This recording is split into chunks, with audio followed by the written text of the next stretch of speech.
कि जत्था बना करके अभी हम जैसे बिहार के अलग अलग कोनों में किसान के पक्ष में आंदोलन कर रहे हैं, जत्था बना करके बिहार से हम तमाम लोगों को भी दिल्ली की ओर कूच करना चाहिए। ये संकल्प हमको लेना चाहिए। हम लोग बालकनी में गमला में पुदीना नहीं उगाते हैं। इस लड़ाई को हमको जय जवान, जय किसान और जय संविधान के तौर पे लड़ना पड़ेगा कि अगर किसान मशरूम नहीं उगाएगा तो मोदी जी का गाल जो है वो टमाटर की तरह टूटू लाल होगा।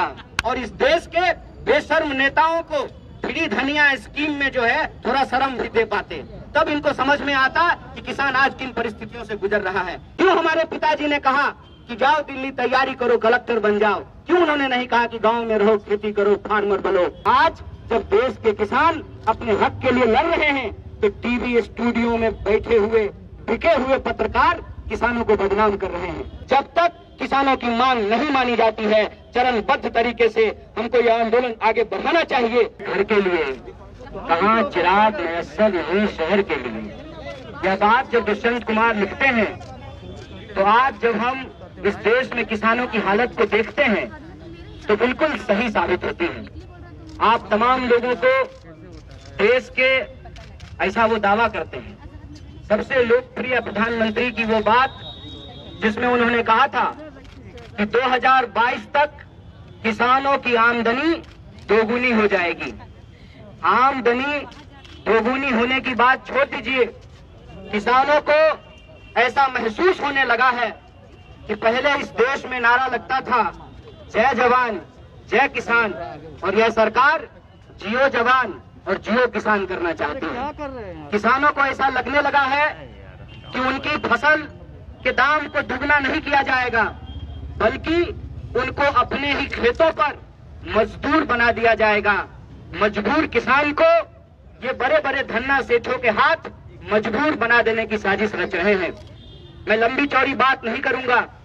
इस बिल के संबंध में जो झूठ बोला जा रहा है और ये कहा जा रहा है किसानों को भड़काया गया है, उस संबंध में अपनी कुछ बात कहना चाहता हूं। सबसे पहले, किसान को कोई भड़का नहीं सकता है। किसान अपने खेतों में बखूबी बैलों को काबू करना जानते हैं।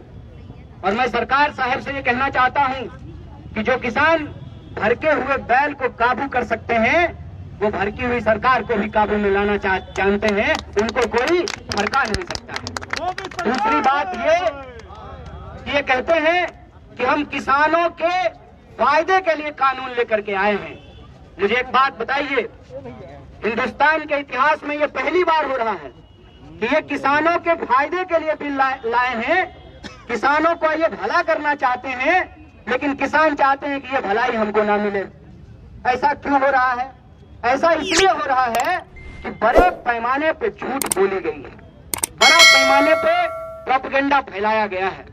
सबसे पहले इन्होंने कहा कि सिर्फ पंजाब के किसान ही क्यों विरोध कर रहे हैं। बिहार में 2006 में जब बाजार समिति को समाप्त किया गया तो यही बात कही गई थी कि बाजार समिति समाप्त हो जाएगा, बाजार समिति में जो करप्शन होता है वो करप्शन समाप्त हो जाएगा और किसानों की आय दोगुनी हो जाएगी। आज बिहार के किसानों की क्या हालत है, उस पर एक घुमंतु पत्रकार है पुष्पमित्र जी, उन्होंने एक किताब लिखी है रुकतापुर। उसमें जाकर के देखिए कि 2006 में जो बाजार समिति समाप्त की गई, उसके बाद किसानों के फसल का क्या हुआ है, उनकी आमदनी का क्या हुआ है। ये इतना बड़ा झूठ बोला गया है।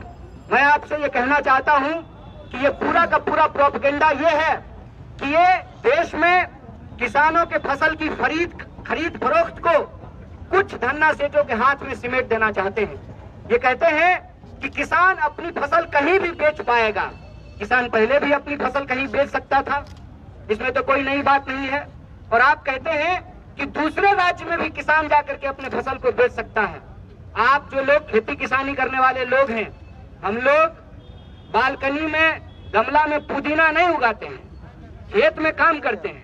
आप बताइए कि हमने टमाटर उगाया है, टमाटर को जब हम खेत से तोड़ेंगे तो टमाटर को क्या बिना प्रोसेसिंग किए हुए हम हरियाणा ले जा सकते हैं?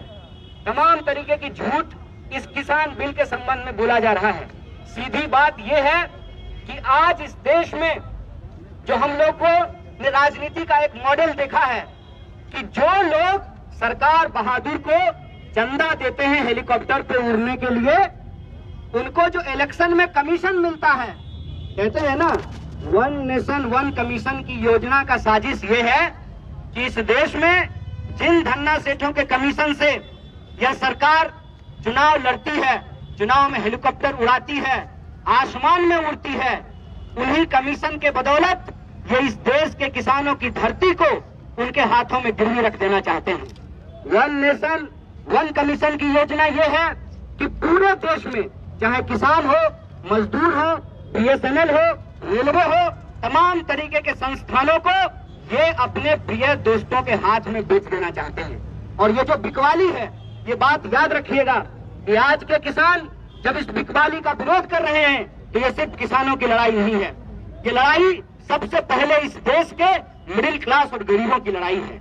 मिडिल क्लास और गरीबों की लड़ाई कैसे है आप देखेंगे। हम पटना में बात करते हैं, जब बख्तियारपुर के किसान, भंडारक के किसान सब्जी लेकर के सुबह शटल से आते हैं पटना, तो तमाम मंडियों में सब्जियां पहुंचती हैं और वहां पे कंपटीशन होता है।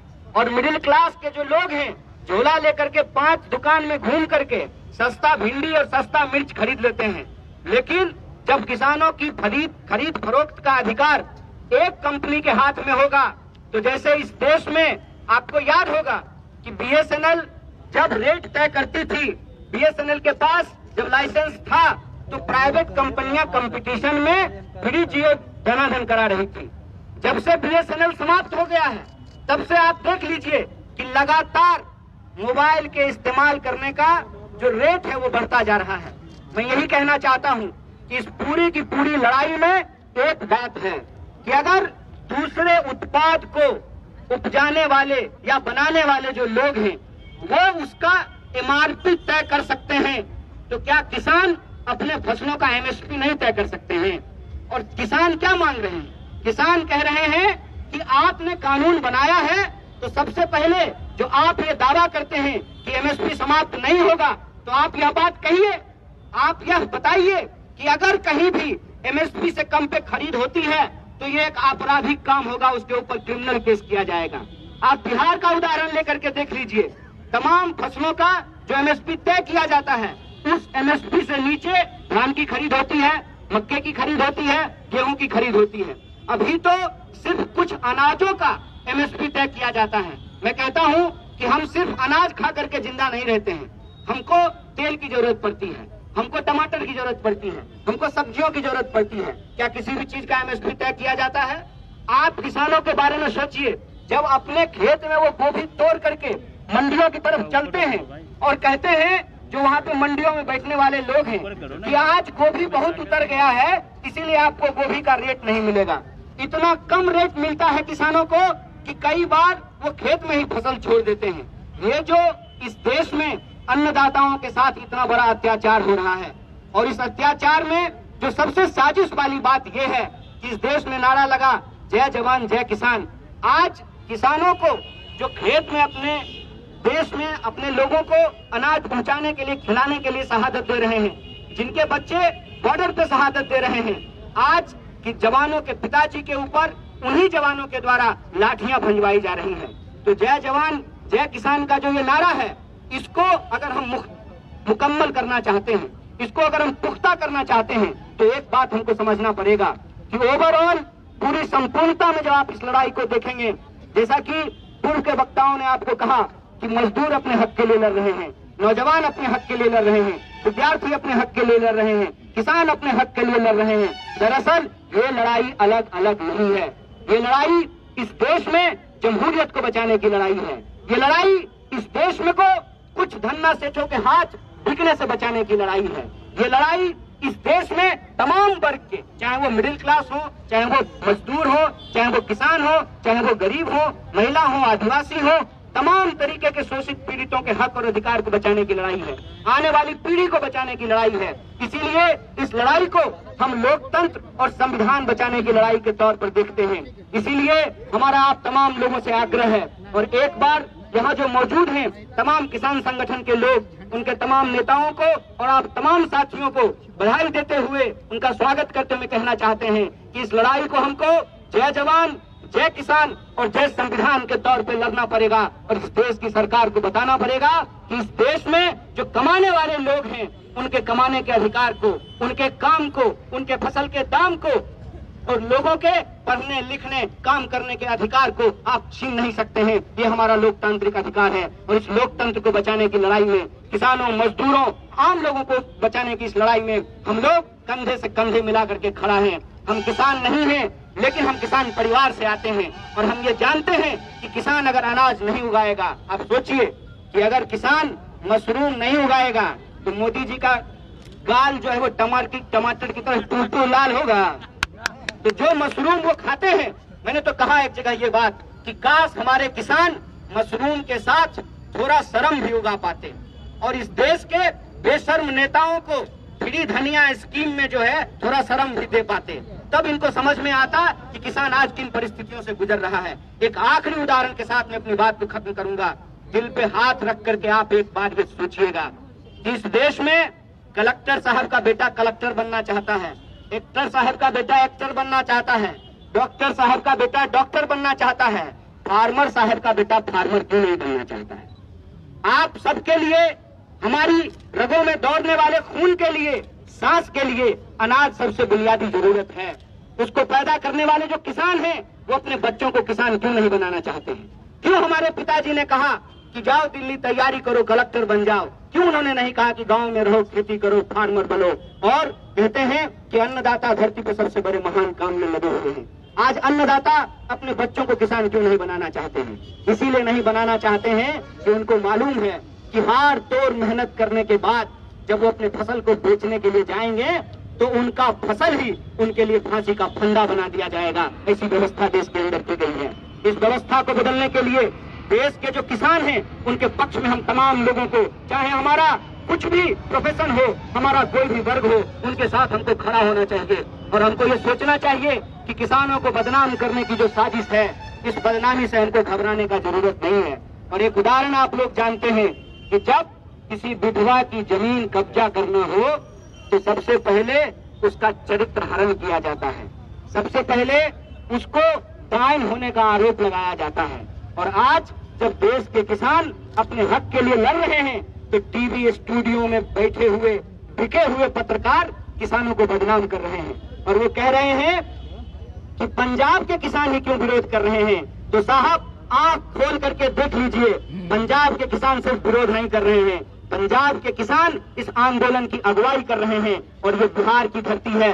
मैं याद दिलाना चाहता हूँ कि गांधी जी जब वापस भारत आए थे तो उन्होंने भी चंपारण से नील की खेती के विरोध में अपना आंदोलन शुरू किया था और आज बिहार के हर जिला मुख्यालय पर लोग अपने अपने कामों को छोड़ करके इस आंदोलन में शरीक हो रहे हैं, इसका समर्थन दे रहे हैं। हम आपसे भी आग्रह करते हैं, जब तक किसानों की मांग नहीं मानी जाती है, चरणबद्ध तरीके से हमको यह आंदोलन आगे बढ़ाना चाहिए। और अगर जरूरत पड़ी, क्योंकि बार बार बहस में बिहार का नाम लिया जा रहा है कि बिहार में 2006 में जो है बाजार समितियां समाप्त कर दी गई है और किसान बड़े खुशहाल हैं, तो बिहार के लोगों की एक खास जिम्मेवारी है कि इस झूठ का पर्दाफाश करें और देश के किसानों को बताएं कि बिहार के किसान भी बदहाल हैं। और अगर जरूरत पड़े तो मैं किसान संगठनों से यह आग्रह करता हूं कि जत्था बना करके, अभी हम जैसे बिहार के अलग अलग कोनों में किसान के पक्ष में आंदोलन कर रहे हैं, जत्था बना करके बिहार से हम तमाम लोगों को भी दिल्ली की ओर कूच करना चाहिए। ये संकल्प हमको लेना चाहिए। इसी संकल्प को दोहराते हुए मैं अपनी बात को खत्म करता हूँ। जय जवान, जय किसान, जय संविधान। बहुत बहुत शुक्रिया, बहुत बहुत धन्यवाद। अच्छा, अब सब लोग, हम लोग मार्च करेंगे, हम लोग सब यहाँ से मार्च करेंगे। हम लोग चले यहाँ से और हम लोग जा करके वहाँ पर पुतला जलाया जाएगा चौराहे पर। होने के चलते अरे फंस गए इसमें भाई, 2 मिनट। हमारी है कि किसानों की इस लड़ाई में हम शरीक हों, शामिल हों, उनका समर्थन दें। अब बीच में बैनर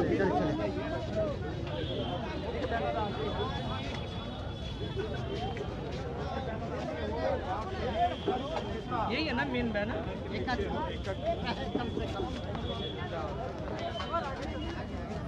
झंडा हाँ हाँ हो